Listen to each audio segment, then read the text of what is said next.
دوستوں، آپ کو پتہ ہے کہ اللہ تعالیٰ کے پسندیدہ بندے کون ہیں؟ وہ کون لوگ ہیں جنہیں اللہ تعالیٰ پسند فرماتے ہیں؟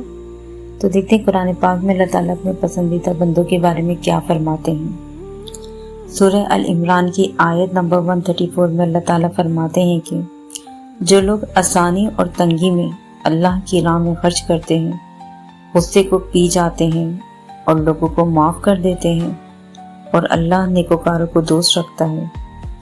اس آیت مبارکہ میں اللہ پاک اپنے پسندیدہ بندوں کی جو صفات بیان کر رہے ہیں وہ یہ ہے کہ نمبر 1، اللہ کی راہ میں خرچ کرنا، چاہے خوشی میں کیا گیا ہو یا تنگی میں۔